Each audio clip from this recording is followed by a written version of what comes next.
In the Grand Old Yodo or Bara Bazar, in the Meghalaya capital, the pedestrian flow remains high even as vehicles struggle to find passage.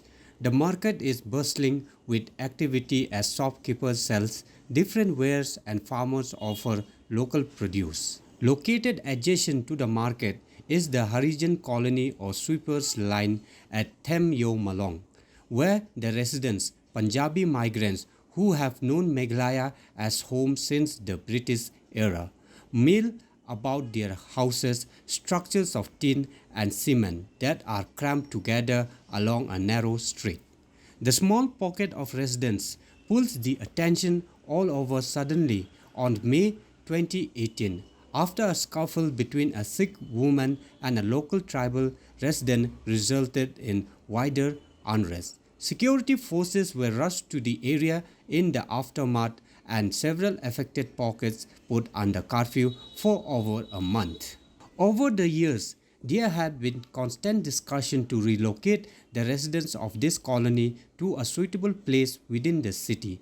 Citing a Meghalaya High Court order on February 2019, Gurjit Singh, a resident of the colony and secretary of the Harijan Panchayat Committee, said that the state government cannot trouble them till civil courts are approached and titles decided.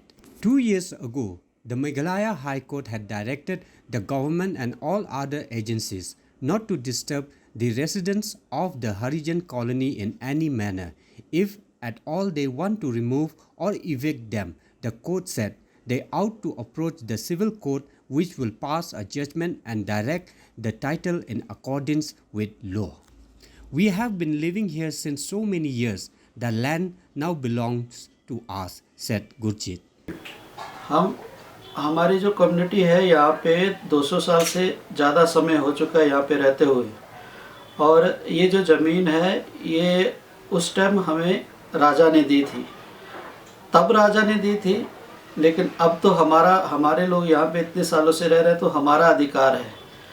और CM of मिलियम ने भी ये लिख के दिया है कि ये लोग इतने सालों से यहाँ पे रह रहे हैं और हमारा यहाँ पे हक है। उन सीएम ऑफ मिलियम ने, लाथो मानक सीएम ने लिख के दिया था कि हम लोग इतने सालों से यहाँ पे रह रहे हैं और वो हमारा यहाँ पे रहना है जो उसको रिकॉग्नाइज करते हैं।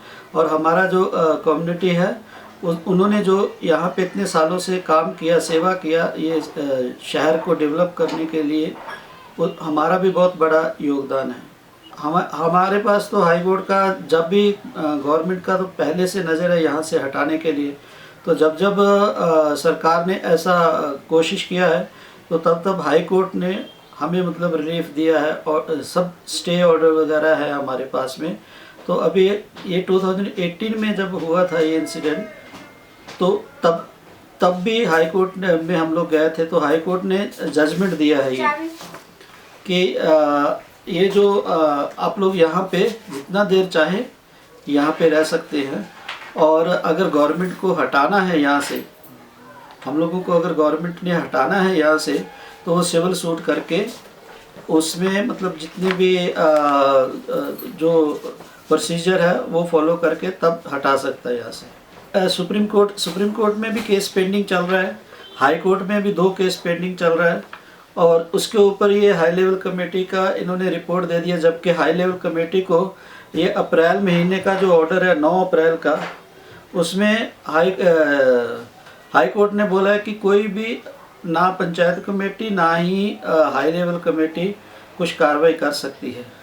तो तब भी इन्होंने ये हाई लेवल कमेटी का जो रिपोर्ट वगैरह दिया है, मीटिंग किया है, जबकि हाई कोर्ट ने ये स्टेटस को लगा रखा है। अब देखते हैं, जब तक हमें जो रिपोर्ट है वो नहीं मिलता, जो हाई लेवल कमेटी ने रिपोर्ट दिया है, जब तक वो हमें नहीं मिलता तो पता नहीं चलता है ना उसमें क्या करने वाले हैं लोग।